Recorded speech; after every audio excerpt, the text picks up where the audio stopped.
Have you ever wondered why dumb people make more money than you? How people with no degree, no financial background, and no sophisticated strategy somehow end up with more saved, less debt, and more financial freedom than people who read every book, watch every video, and know exactly what they should be doing? Here is the uncomfortable truth. The average millionaire has a 2.9 GPA, not a 4.0, not a 3.5, a 2.9, barely above average, and it is not a coincidence. Because it turns out intelligence is not the engine of financial success. In some cases, it is the brake. There is a hidden cost that smart people pay every single month without ever seeing the bill. It is called the intelligence tax. And in this video, I am going to show you the 3 reasons your intelligence might be keeping you broke, the psychology behind why it happens, and 3 dumb strategies that will do more for your finances than anything you have read in the last 6 months. My name is Brown. On this channel, we get into the financial truths nobody else is telling you. Subscribe and drop in the comments at the end which of the 3 reasons hits closest to home. Let's go. In 1998, Google walked into Yahoo's office and offered to sell the entire company for $1 million. $1 million. Yahoo's team of analysts, strategists, and Harvard-educated executives studied the numbers, ran the projections, and passed. 4 years later, they came back and offered $3 billion. Google said yes. Then Yahoo changed their mind again and passed a second time. Today, Google is worth over $1 trillion. 2 chances, 2 passes, both made by some of the smartest people in Silicon Valley. Not because they were stupid, because they were too smart to act without certainty, and certainty never came. This is called the Dunning-Kruger effect in reverse. Most people know it as the idea that unintelligent people overestimate their ability. But the other side is equally true. Highly intelligent people can see every single way something could go wrong, and the more ways you can see it failing, the harder it becomes to move. Smart people overthink the shot and never take it. Dumb people take the shot before they have time to talk themselves out of it. In your financial life, this looks like the person who has been meaning to open a high-yield savings account for a year. They have compared 14 banks, read the fine print, started the application 3 times. Meanwhile, their money sits in a checking account earning nothing, while someone who spent 15 minutes on it is already 12 months into compounding interest. The dumb person did not make a better decision. They just made a decision. And in personal finance, a decision made today is almost always worth more than a perfect decision made 6 months from now. Right now, I want you to do something. Grab your phone or a piece of paper and write down one financial decision you have been researching for more than 30 days but have not acted on. Write it down. We're coming back to it. In the 1980s, psychologist Carol Dweck ran a study that changed how we understand human behavior under pressure. She found that children praised for being smart developed one specific and deeply destructive habit. When faced with a difficult problem, they would disengage rather than risk failing, because failing at something hard meant they were not actually smart, and smart was their entire identity. Protecting the label mattered more than solving the problem.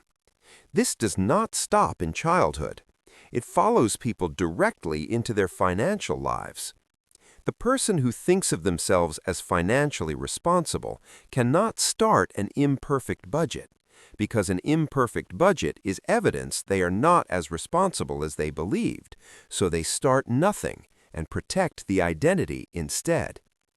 The person who considers themselves intelligent cannot ask a basic question about their 401k at work, because asking a basic question means admitting they do not know something basic, so they never fix their retirement contributions and leave thousands of dollars of employer matching sitting uncollected every single year. Jessica was working with a coach on growing her finances. He noticed she never asked questions, not once. He reached out privately and asked why.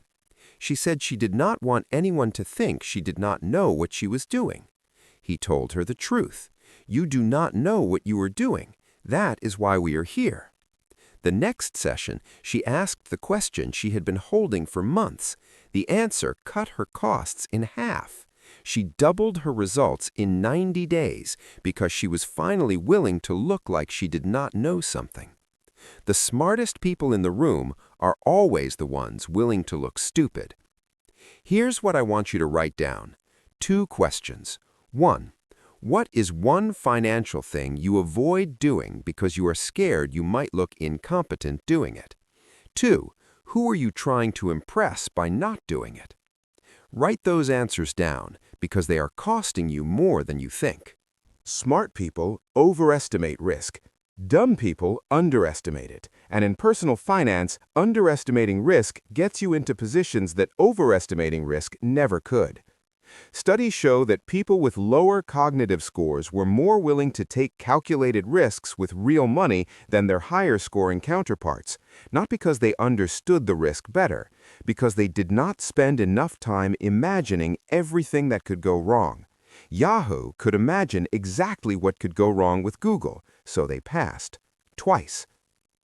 The dumb financial move that smart people never make is spending money to make money before they feel completely ready. Smart person logic, I have a $20 gym membership, I feel responsible. Dumb person logic, if I pay $250 for a trainer, I know I will show up because I cannot afford to waste it. The dumb person gets the result. The smart person feels responsible and stays exactly where they are. This applies directly to debt. Smart people research the mathematically optimal debt payoff strategy for months, avalanche versus snowball, which saves more interest, which is statistically superior. Meanwhile, a dumb person picks whichever one they heard about first and starts paying this month. A year later, the dumb person has paid off 2 balances. The smart person has the perfect strategy memorized and the same debt they started with. It is not about the right decision. It is about making a decision and then making it right. Here is why all 3 of these patterns persist even in people who understand them. Your brain is not optimized for financial decisions. It is optimized for survival. And in survival terms, doing nothing feels safer than doing something imperfect.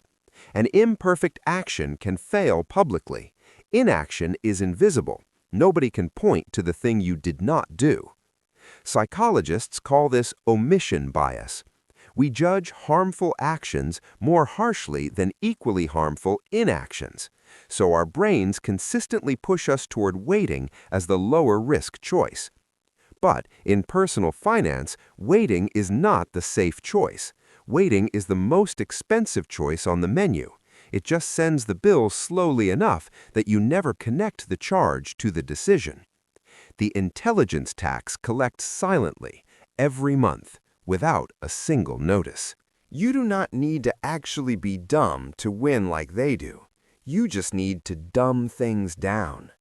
Here are 3 strategies that eliminate complexity and make financial progress almost automatic. Dumb strategy 1. Copy before you create. Dumb people find someone already doing what they want to do financially and copy exactly what they did. They do not tweak it, they do not optimize it for their specific situation, they copy it step by step and start immediately. Research shows that people who follow existing financial frameworks have a significantly higher success rate than people who design their own system from scratch. Find one person whose financial situation you want, study what they did for 3 days, then copy their first 3 steps exactly. Do not modify, do not personalize, just start. Originality comes after momentum, not before. Dumb strategy 2, one thing at a time. David Tran arrived in America with nothing. His entire business plan was embarrassingly simple. 1 hot sauce, 1 green cap bottle, tell everyone about it. Every smart person who looked at his business told him to expand, diversify, and build a more sophisticated strategy. He ignored all of them. 40 years later, Sriracha is worth over $1 billion. Simple scales, complex stalls. Pick 1 financial target, not 5, 1. Pay off 1 debt, Build one fund, cut one expense category, give it 12 months of undivided attention. The dumb person who does one thing consistently for a year will outperform the smart person managing 5 strategies simultaneously every single time. Dumb strategy 3, pay to commit. Dumb people understand something smart people resist. When you do not pay, you do not pay attention. If your savings transfer is optional, you'll cancel it the first month money gets tight. If it is automatic and you never see the money, you'll adjust to living without it. Set up one automatic transfer today, any amount. Make it happen on payday before you can touch it. Make it boring, make it invisible, make it dumb. The least sophisticated financial system that actually runs automatically will outperform the most sophisticated system you have to consciously operate every single month. The average millionaire has a 2.9 GPA, not because intelligence is a disadvantage, because the intelligent person who never acts, never asks, and never starts is always going to be outpaced by the less intelligent person who moves before they are ready. The intelligence tax does not care how much you know. It only charges you for what you know and do not do, and it has been collecting from you longer than you realize. The good news is the moment you act, the tax stops. Not when you have the perfect plan, not when the research is complete. The moment you do the next imperfect thing with what you already have. You already know enough. You have known enough for a while. So tell me in the comments, which of the 3 reasons hits closest to home for you? Overthinking the decision, protecting your identity, or broken risk radar? Drop it below. I want to see where this community lands. And if you know someone brilliant with money knowledge and broke in real life, send them this video. They need to hear this more than anyone. Subscribe to Brown. I will see you in the next one.